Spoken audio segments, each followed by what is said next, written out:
बघा in circle radius किती आहे? Two equal chords. कॉर्ड सुद्धा कशा आहेत? समान आहेत. आणि किती अंतरावर आहेत?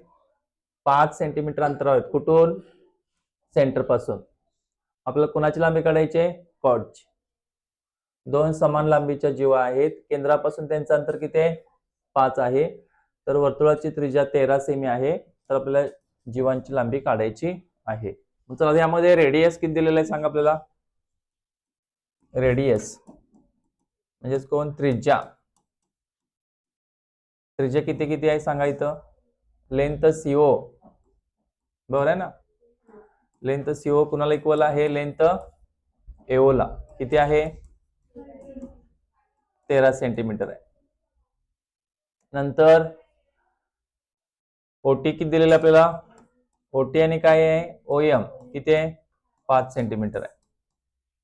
आपल्याला काढायचं आहे काय?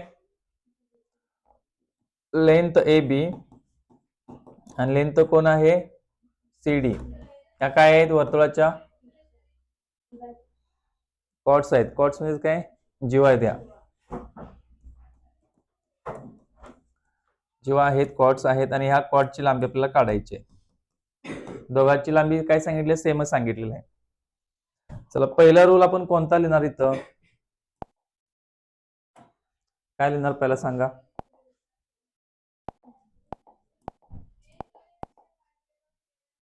काय लिहिणार पहिला? पण लिहिणार काय इथं?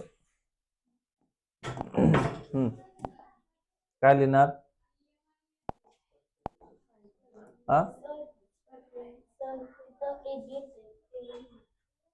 कुठं? एबी आणि काय आहे? सीडी. बरोबर आहे. चला सांगा काय लिहिणार आपण आता इथं पुढं. हा ती ओळ मागायची लिहायची आहे. कुठली? किंवा डायरेक्ट इथं लिहा. In a triangle. कोणता ट्रँगल? एटीओ. बस आहे. एटीओ मध्ये त्रिकोण एटीओ मध्ये कुणाला लंब आहे? ओटी कुणाला लंब आहे? ओटी लंब ए बी. बरं आहे का? ओटी कुणाला लंब आहे? ही रेषा ओटी कुणाला लंब आहे? ए बी ला लंब आहे. आणि काय लिहायचं? फॉर्म्युला कुठला लिहायचा? तो perpendicular drawn from the centre of the circle bisect the chord. ते वाक्य पण तुम्ही इथं लिहू शकताय. आता यामध्ये इथं काय करायचं बघा. आणखी यामध्ये एक वाक्य आपण लिहू शकतो. काय बघा.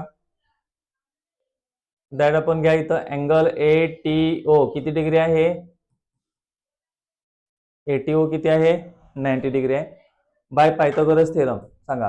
पायथागोरस सूत्र सांगायचं मला एटीओ मध्ये. By Pythagoras theorem. पायथागोरसच्या प्रमेयानुसार. पायथागोरसच्या काय ना? पायथागोरसच्या प्रमेयानुसार.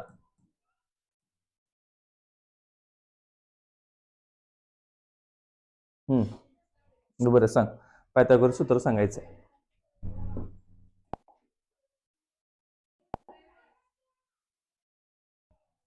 लक्ष नाही बाजू. हा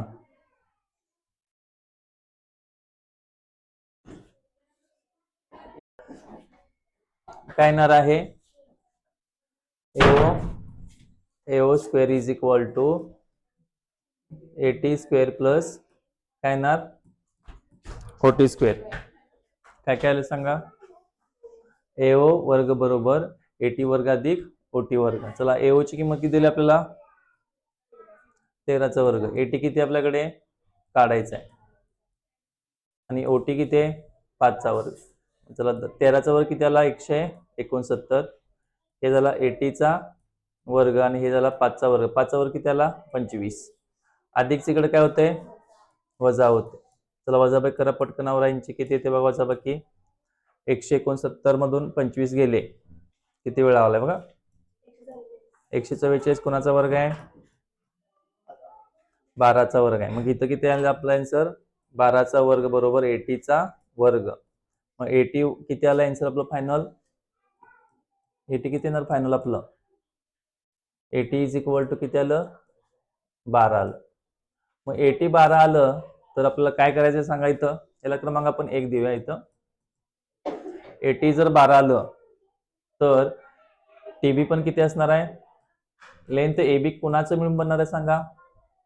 लेंथ एबी ही एटी प्लस काय होणार आहे? टीबी होणार, कारण हे दोघे पण कसे असणार आहे? समान असणार आहे. मग 12 अधिक 12 किती झाले? 24. इथे एक हे लिहा, एटी 12 तर टीबी पण किती होणार? 12 होणार, कारण हे दोघे सुद्धा समान आहेत. आणि कोणानुसार येणार? फ्रॉम 1. हे समान कोणानुसार आले? 1 मध्ये आपण सांगितलेलं आहे की वर्तुळ केंद्रातून जीवेष्टक लंब जीवेला काय करतो? दुभागतो. म्हणून आपल्याला एबी 24 आली. एबी जर 24 असेल तर खालची लेंथ पण काय असणार आहे? एबी कुणा एवढे असणार आहे? सीडी एवढे असणार. दोन्ही पण किती आले? 24 सेंटीमीटर. लिहून घ्या.